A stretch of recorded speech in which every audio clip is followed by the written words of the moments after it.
Hello and welcome. I'm Roger Ream, and this is the Liberty and Leadership Podcast, a conversation with TFAS alumni who are making a real impact in politics, public policy, government, business, philanthropy, law, and the media.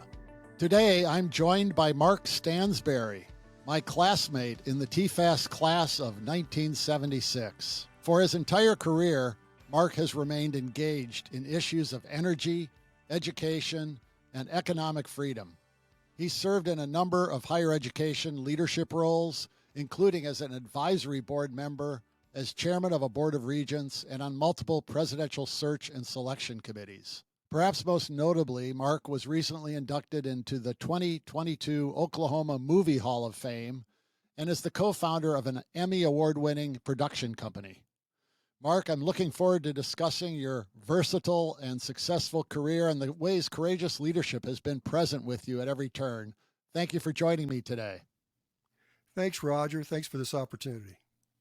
Well, if you don't mind, Mark, I'm going to take us both back a number of years. Boy, they've flown by, haven't they? I think. Have they? Yes. I guess we're both getting old, but you've got the energy in more ways than one that keeps you going like the Energizer Bunny. But back in 1976, we met on the campus of Georgetown University, where TFAS programs were housed at the time. We got immersed in some interesting classes and internship and a lot of activities with classmates from around the country. Tell me what you remember that summer and how it impacted you kind of at the time. Well, first of all, I gained so much from the Institute. I think of David R. Jones, who I got to meet and discuss through the years, not just at the Institute. And I think of Lev Dobryansky and how the ambassador Dobryansky, he provided us a lecture and several lectures, and provided a book, USA and the Soviet Myth. And so it started my book collection and interest in building my book library through the years.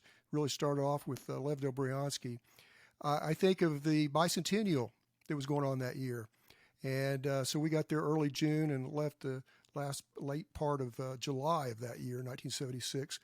And think of July 4th, the celebration. But along the way, every week there was some activities going on. There were some bands playing, the cultures from different countries. Each week a new country would come into as far as dancing and music and so forth. So it was really a festive summer. I had gone the year before, 1975, as an intern, and spent about 4 months. And it was 1975, and it was not that active. It was more of I got assigned research, answering letters, those kind of things, and it wound up that I worked for U.S. Senator Dewey Bartlett that year, and then in the fall stayed on his staff and worked for U.S. Senator Dewey Bartlett, but was assigned to head up the youth conference with U.S. Senator Bartlett in Bellman, and that went successfully. And so I asked both of them, I'm interested in being a White House intern. And so I applied for a White House internship for the summer of 1976, and it looked like I was heading that way. And then I get a call from Pam Powell, who said that as far as the program itself was going to be budget cuts as far as the internship program.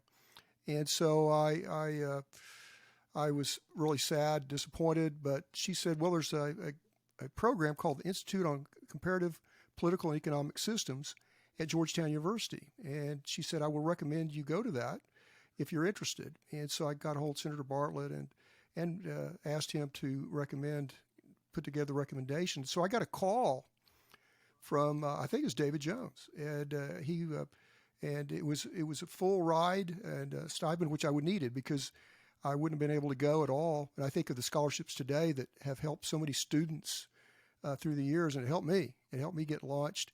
And I'm tell you what, I'm so glad. When a door opens, like the internship at the White House, and it closes, maybe a disappointment, but look what happened since. I mean, through the years, I've benefited so much from being an intern, but also being part of the Fund for American Studies. It's such a great program, and I've gained so much from it. But that summer was just a wonderful, with the lectures, the student participation.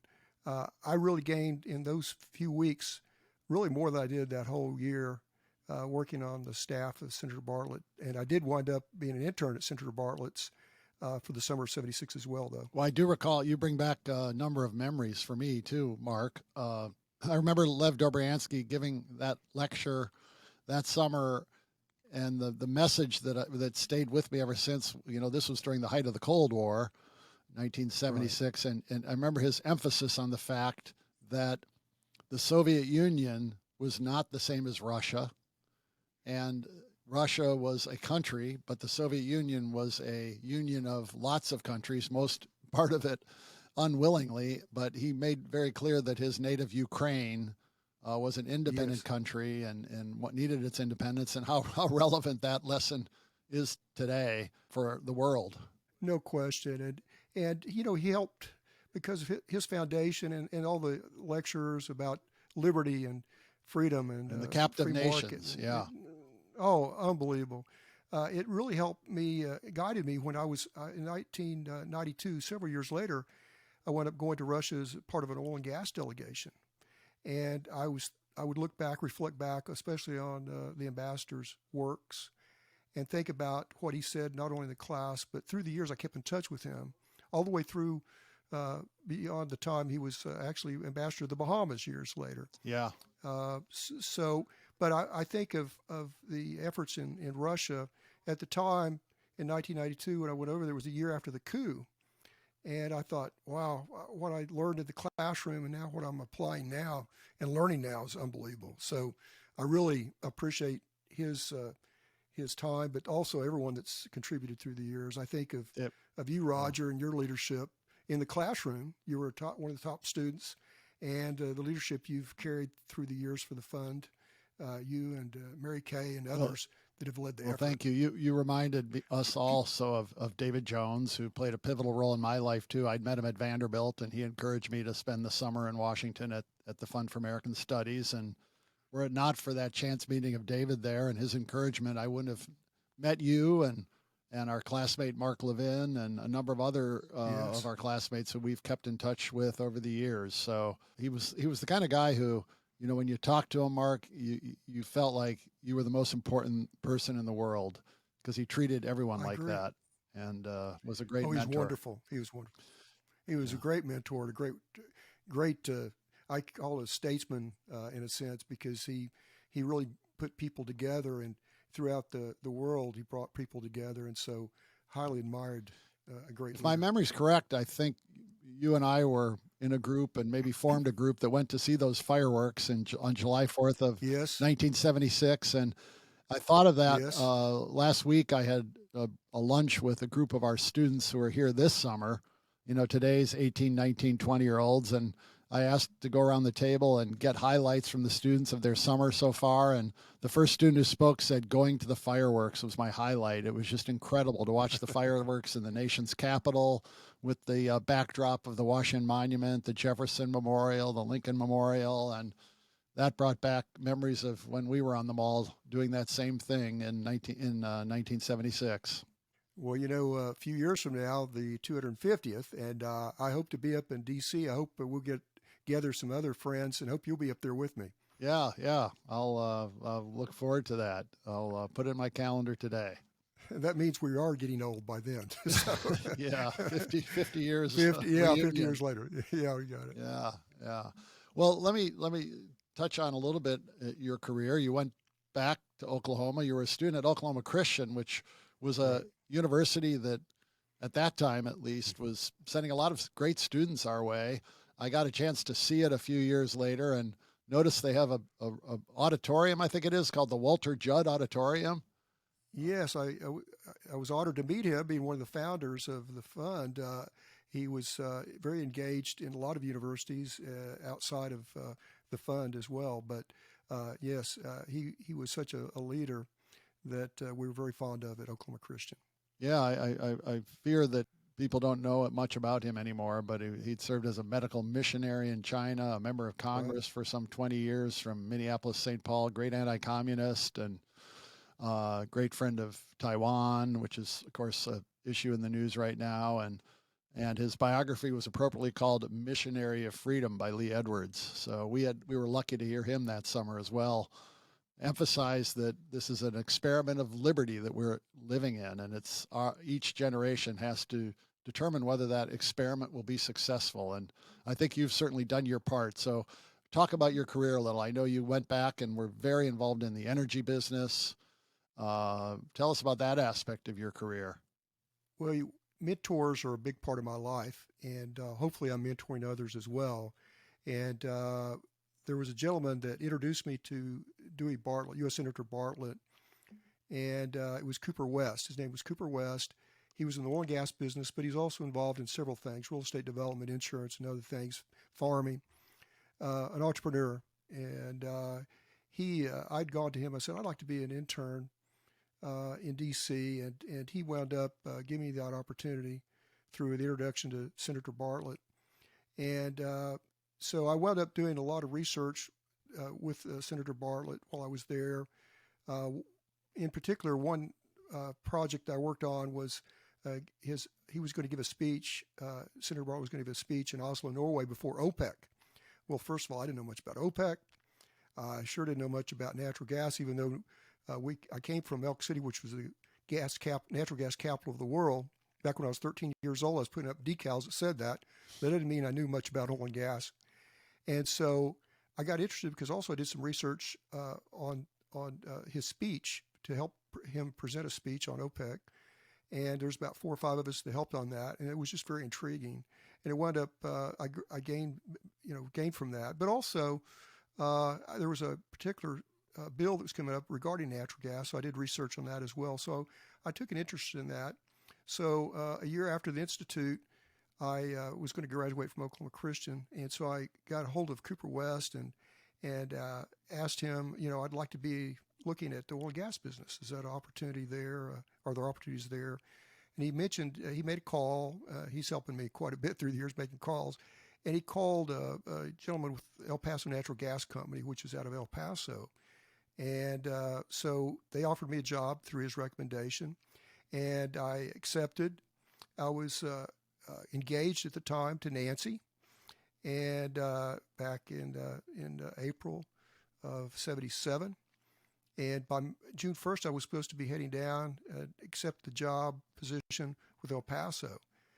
I get a call about a few weeks after that. I'd gotten a call from El Paso, and Cooper was on the line. He said, I really would like to have you work for me. He said, I really think that would be great.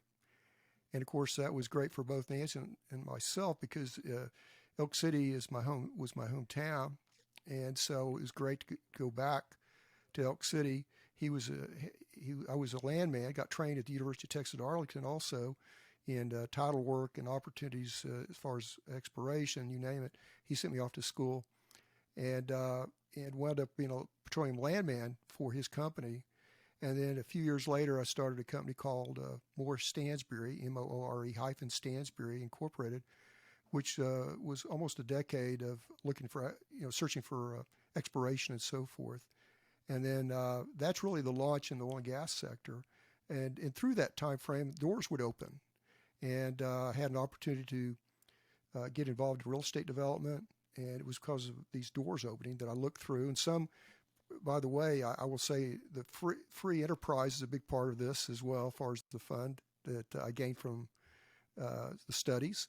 Yeah. And so entrepreneurship's a big deal. But you also have success and you have failure. I call it the good, bad, and ugly, because anytime you're an entrepreneur, it's not always going to be rosy. But real estate development I got into banking and other opportunities along the way.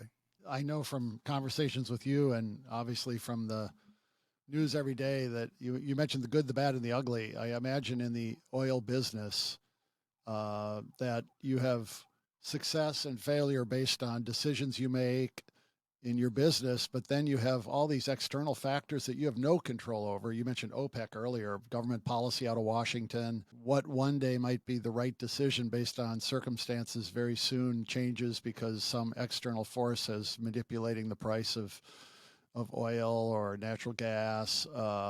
Has it been kind of really, is it an up and down career when it comes to your work in the energy industry? It really is. I mean, you have to be on top of things because, it really comes down to supply and demand.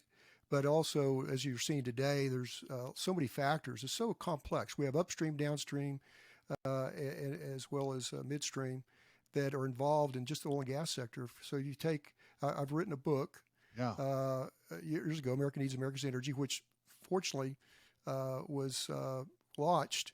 The announcement was launched July 19th of 2012 at the Fund for American Studies.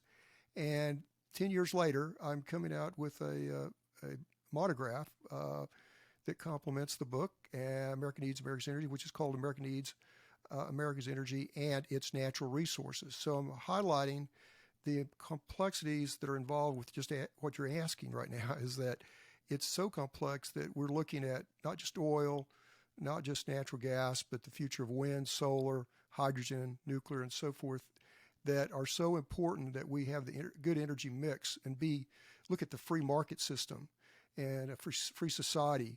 And that would help us so much more than some of the controlling regulations, less government intervention, and really look at it from a standpoint of a free economic system. Yeah.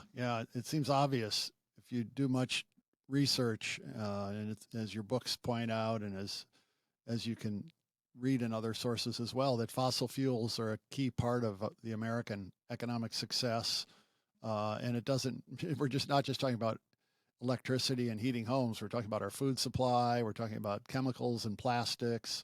They all depend on fossil fuels, and having cheap fossil fuels has really helped the American economy prosper and grow. And there seems to be a war on fossil fuels that is very dangerous. As you say, renewables have their place, but it's a long process of bringing these other sources of energy being as cheap and even as clean as fossil fuels are. That's right. And I do see a future that's going to be transitioning. Gray Fredrickson, who's a movie producer, he and I put together a film years ago called The Grand Energy Transition, which was transitioning from more from the oil and natural gas to a future of a hydrogen economy. And it was really interesting, Roger. Our business partners on that, or investment partners on that, were Boone Pickens and Ted Turner. And there's several others that invested in this, but they were two very different politically. Yeah. Oh yeah, different sides different of people. Things mostly. Yeah. Oh my goodness! But when it came to natural gas and the future of hydrogen and looking at all opportunities, especially natural gas at the time, Ted was very supportive. We filmed, in fact, I remember filmed part of it at his home in Bozeman, Montana, outside of Bozeman. At Turner's home, is that? Ted Turner's, yeah. And he wound up, we had about a 45-minute time frame where we got to just the two of us in his living room. And I asked him, what the future looks like from energy and what's his next, he was in his 70s at the time, what's his future look like? And he said, I really want to make a difference. I'm not through yet. I really want to make a difference. And I took that from him and then went to Boone Pickens' office down in Dallas and filmed part of the film there, the Grand Energy Transition film there as well. And the same thing. I would ask questions and they would say, there's still things to do. There's some opportunities, not just for themselves, but for others. So I think that's a reflection really of what the fund's about. Well, you touched on something there, so I'd like to pursue that for a minute. How in the world did you get into the movie business, Mark? That's something a lot of us would like to be able to get into, but you did it. Well, it's interesting. I wound up going to a meeting with, it was a Oklahoma City Chamber meeting, and I was introduced to a gentleman named Gray Fredrickson, who had produced the Godfather movies, won an Academy Award for Godfather 2, and Apocalypse Now nominated for that movie. And he's involved in The Outsiders, you name it. Francis Ford Coppola movies, nearly all of those movies that he was part of. And so I got to be friends with him. And one day came about a year or two later, he came to me with the opportunity to say, take it or leave it, I guess, from my standpoint is, are you interested in being my partner? And I was going, well, what's involved? He wanted to start a production company. And I thought, well, this sounds interesting, but I don't know anything about movies. So I went home. My excuse was, I'm going to talk to Nancy. So I came home and talked to Nancy about it. She said, I like Gray. She said, I think you should check it out, see what it's all about. And so I came back to him. I said, Gray, I'll be your partner on one condition, that I'm your guest at Academy Awards in 2002. This was 2001. Yeah. And he said, deal. So it winds up, I'm a guest of Gray Fredericks at the Academy Awards in 2002, walking down the red carpet. I'd signed a deal in September to be his business partner with a company called Greymark Productions. I came in with the idea. He said, what are we going to call our company? I said, your name's Gray, my name's Mark, Greymark. So we started Greymark Productions. We had one film, a documentary that won an Emmy, Greymark did, and then we had 5 featured films. And we've kept working on projects since then, been involved with about over 20 films. And it winds up that we're producing a film right now. I'm an executive producer. He's producer of a film, and we have Greg Ballot, who's a Emmy-winning director.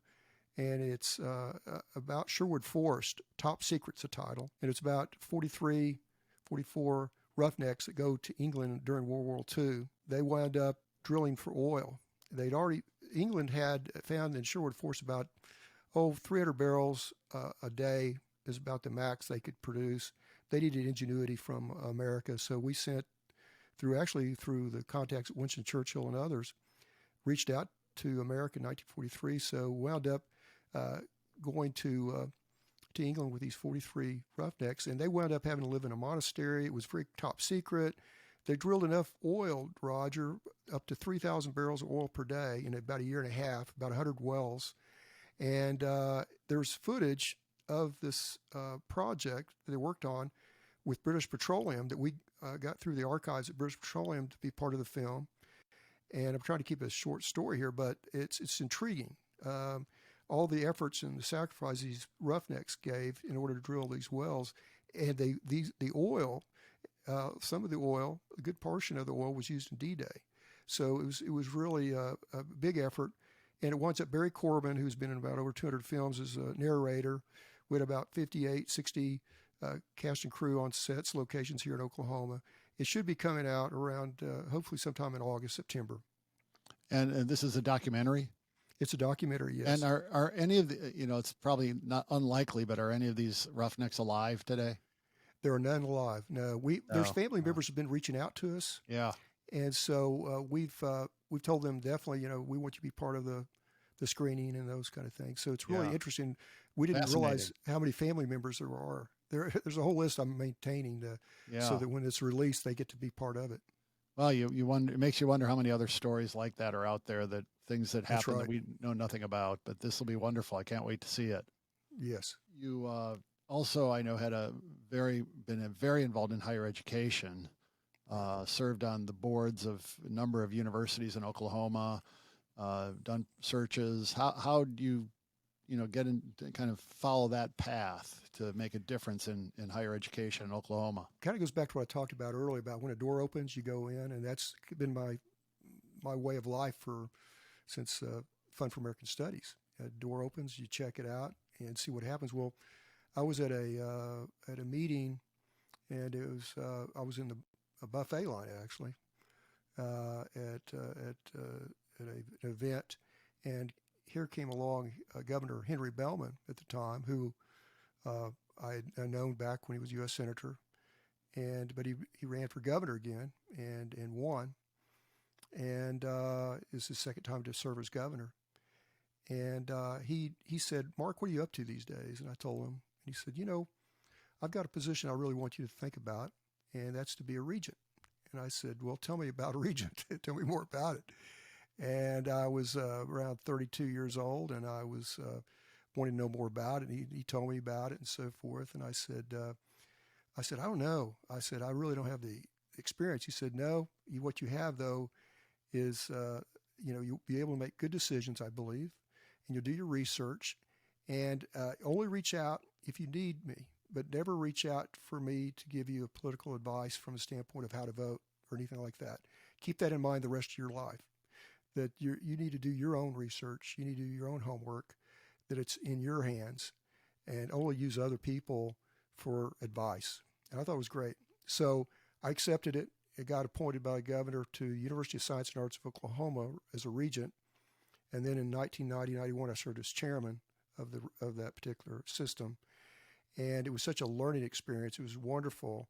And from that, I got involved in other universities. I got appointed by Governor Frank Keating, in 2001 for a 9-year term for the Board of Regents of Oklahoma Colleges, and served as chairman twice during my term.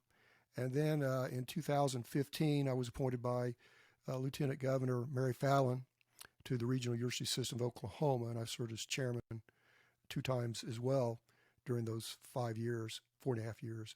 And so I really like giving to the higher education system as far as my time and efforts. It's so rewarding to see someone to walk across the stage to receive that diploma. It's so rewarding. And to think that we were just a small part of that effort, because all the parents and all the supporters out there.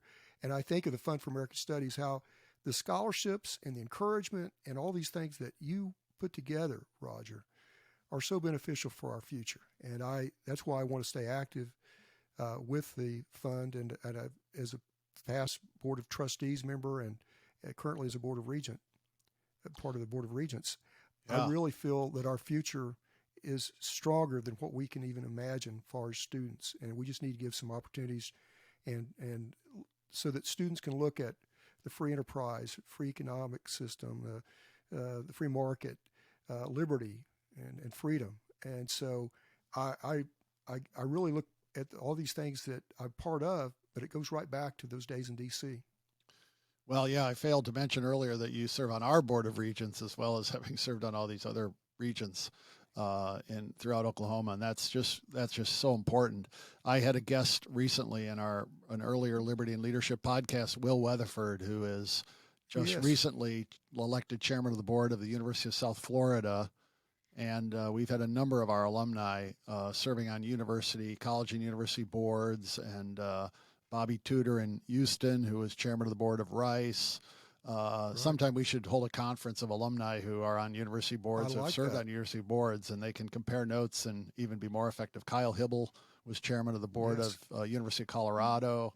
I could name others, but that's just outstanding service and a great reflection, I think, on the Fund for American Studies, that you went into that kind of service. And you've done it in other ways in Oklahoma that I find fascinating. I'd like you to touch on. You were involved with some of the museums there.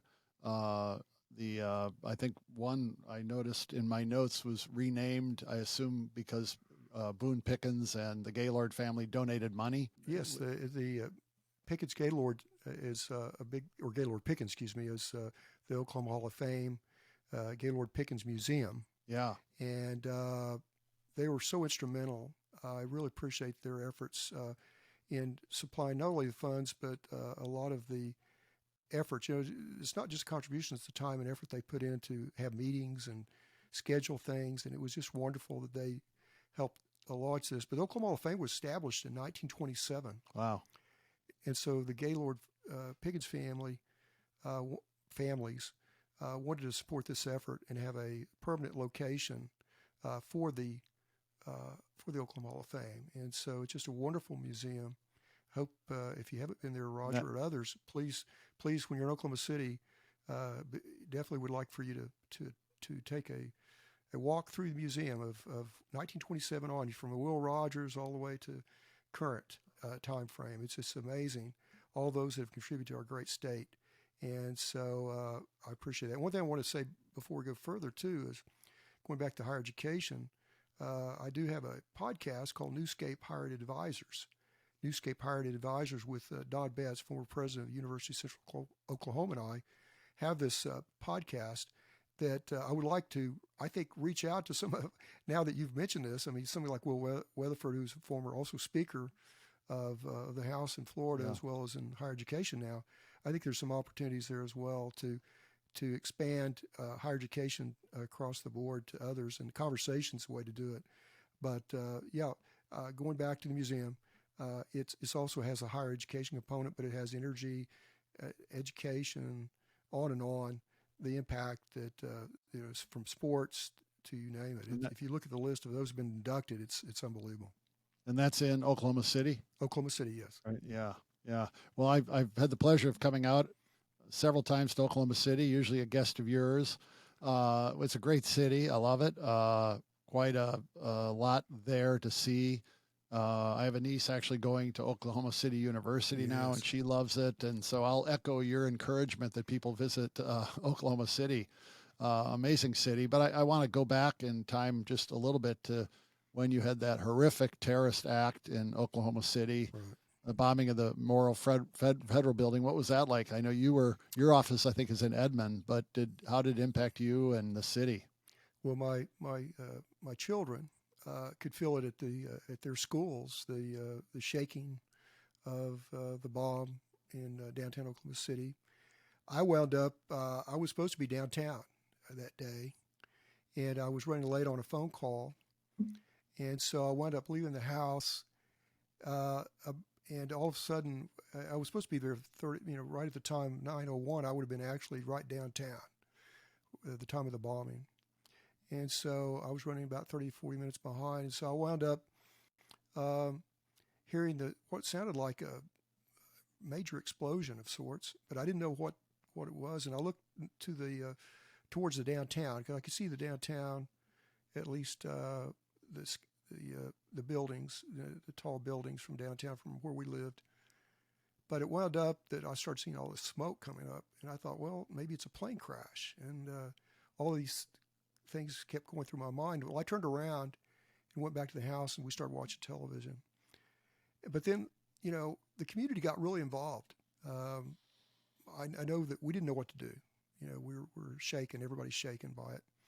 I had a cousin that wound up downtown. He was an attorney, and he wound up being flipped upside down. Two individuals came to help him and got him pulled down from the rubbish. And he didn't know, he passed away a few years ago, but he didn't know up to the time of his death who those two people were that helped him get down from the rubbish. It wound up where he couldn't walk. He was a very athletic individual, and he wound up not being able to walk again. But he had that determination to do good things. Well, that's certainly that sense of service and commitment is shared, that you have is shared by others in Oklahoma, because the city's come back strong, and it's really a vibrant, beautiful city in a great state. And I know you have great pride in that and have contributed so much to Oklahoma. And you've been honored for that through your induction into one of the Hall of Fames there, right? Well, I have two Hall of Fames that I'm very proud of. One's called the Western Oklahoma Hall of Fame in Western Oklahoma. And then there's the Elk City Leadership Hall of Fame, my hometown, that I was inducted this past December. And so I'm very proud of those. And so, yes, it means a lot to be, it's an encouragement, inspiration to me to be recognized, but really recognition's really not about myself. I bring my family with me. Bring Nancy, who's been a great supporter as well. I think of my parents, George and Lucy Stansberry, who sacrificed all their time and effort. In fact, Dad drove me, because we had a timeline to get to D.C. that we needed to get there at a certain time. And so we wound up, my dad drove, we took turns driving from Elk City all the way to Washington, D.C. for the fund in 76. And then he got on the train and headed back so I could have a car in D.C. And then at the end of the Institute, my mom went by train to D.C., met her at the station there, and then we wound up driving back to Elk City.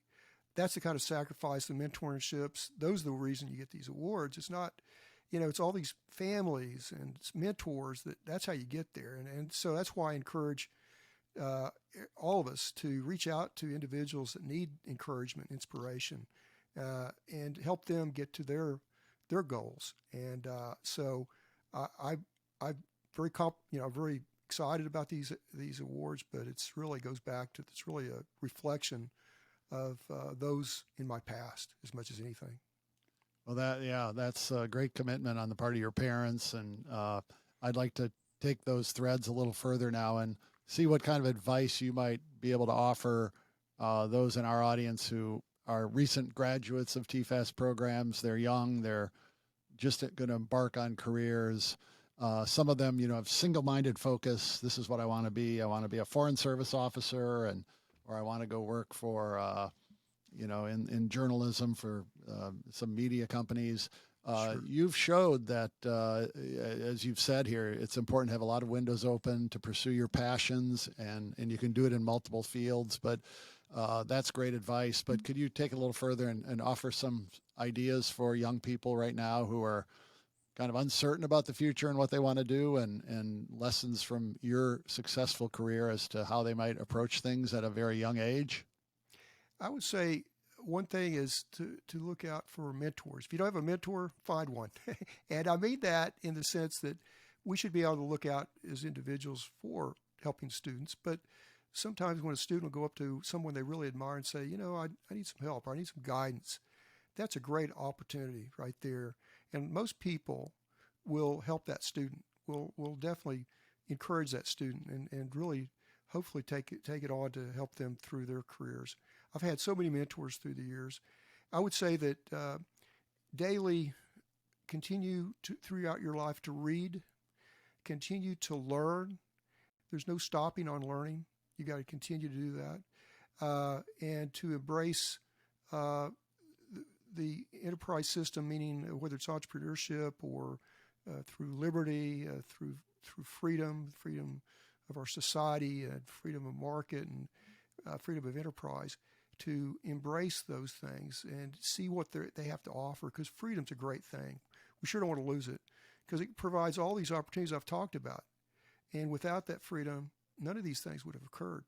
So liberty is a great thing to work towards. And I would say continue to also live life to the fullest. And that's each day, not just looking down the road. Each day, live it to the fullest. And one day, if not sooner, you'll be a mentor as well. I think that's the key. Continue to be a mentor. And I have a lot of mentors. Roger, you're a mentor. Thank you for all you've done through the years to encourage me and inspire me. And I think of all those in the fund that have done that. And one thing is stay plugged in. Students, if they're at the fund for American Studies, it doesn't stop at the Institute or whatever program you're part of. It continues for a lifetime. I've now been involved with so many things at the fund that it's really been such an inspiration. And I've learned so many things, but I've also gained so many friends through the years. Several friends each year, I could say, that I've gained for going to the events when there's an annual event or whatever it might be. Participate as much as you can. If you have a local, as far as an association, local association, join that association. But be involved, and you'll see some benefits from that. But be involved. Well, you and your wife Nancy have given back in spades. I mean, you've been so generous in your financial support as well for scholarships. You got a scholarship to come, you mentioned, and now you're making it possible for other students who otherwise couldn't afford it to attend our program. When we did our new strategic plan last year, as you know, we made a commitment to increasing scholarships so that no student who is qualified and wants to come to our program will have to be turned away. So thank you for your financial support too, Mark. It's very important. I think tied into your last answer is, how when you, in a career you pursue your passions and things that you really love. You on the side also have a very interesting, I don't mean to belittle it by calling it a hobby, because you're a professional at it, but music. And it goes without saying, or I have to mention that you and your wife Nancy performed at our 50th anniversary gala at the National Building Museum. You are great on the guitar. I've seen your music videos with your grandchildren in them. You've sent us CDs. You have a talented son also with a band. Let's talk about music and how that's been an important part of your family. It's definitely a musical family. Everyone, in-laws and all, children all either sing, play instruments, both, you name it.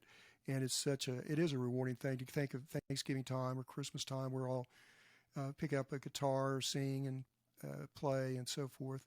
I got involved back because my dad was an old-time fiddle player. He would go out and play every Friday night after he was a hard worker. He worked really hard. He didn't have the opportunities that I had by any means as far as education, but he was a great fiddle player. And so I learned to play guitar backing him up, some of those old tunes, and wound up going to school on a music and leadership scholarship. And that really goes back to parents and people that mentored me along the way. They gave me these opportunities. And so it winds up years go by. In 1981, Nancy and I produced a 45. Most of the listeners probably don't realize, especially students, what a 45, but vinyl 45. And it was 2 singles. And we sang and performed different locations. And it went around different radio plays and radio stations, that kind of thing. But then kind of let that die through the years because I was so involved in business and whether it was energy or journalism or movies or other things. But it was the 2006, Nancy and I were attending Charleston, South Carolina. Was that at our TFAS donor conference? You got it. Yeah. It was. Yeah. And I had someone that inspired me to get up, and Nancy and I get up and play. I remember it well. With the band there. Yeah. And we were so enthused by that because the TFAS family is so supportive, and they were cheering us on and everything, that Nancy and I thought, we need to get back and doing this kind of thing. This is really, really fun. So we wound up. I had a lot of songs that I'd written back in my 20s and 30s, mainly in my 20s. And I never recorded those. And Matt, for Father's Day. This is your son, Aubrey, Matt. My son, Matt Stansberry in the Romance. And then Aubrey, my daughter, and Joe, my son, as well, who's in the film business and music.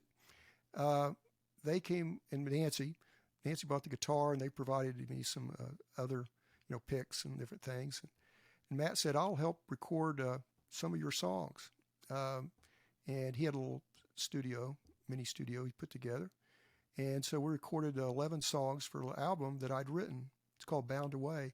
And the picture on the front of that album was a picture taken at the Charleston, South Carolina event. Oh, wow. So talking about inspiring. Yeah. So 7 CDs later. And then I wound up getting so inspired that I wound up becoming a member of the advisor, that is, to the Recording Academy for the Texas chapter, which covers Oklahoma, Texas, and Mexico. And then they elected me to the Board of Governors for the Texas chapter for 2 years, from 2015 to 2017. And it was just wonderful to serve on the Recording Academy and be participating in the Recording Academy, which are the Grammy events in L.A. And so it was just an inspiring time. So it kind of shows you what can happen with TFAS and the family. Well, it's really a great way to look at things. Yeah, if I'd planned this better, I would have arranged for you to have your guitar at hand there, and we could have closed with you providing some entertainment. But we'll have to leave that for another visit of yours to Liberty and Leadership. I thank you very much for sharing some of your story today, Mark. It's been special for me, and I think a real pleasure for those listening to hear about your career and and at least what you've accomplished that we were able to touch on in our limited time today. So thank you so much for being with me. Well, thank you, and thanks to the Fund for American Studies. Thank you for listening to the Liberty and Leadership Podcast. Please don't forget to subscribe, download, like, or share the show on Apple, Spotify, or YouTube, or wherever you listen to your podcasts. If you like this episode, I ask you to rate and review it. And if you have a comment or question for the show, please drop us an email at podcast@tfas.org. The Liberty and Leadership Podcast is produced at K Global Studios in Washington, D.C. I'm your host, Roger Ream, and until next time, show courage in things large and small.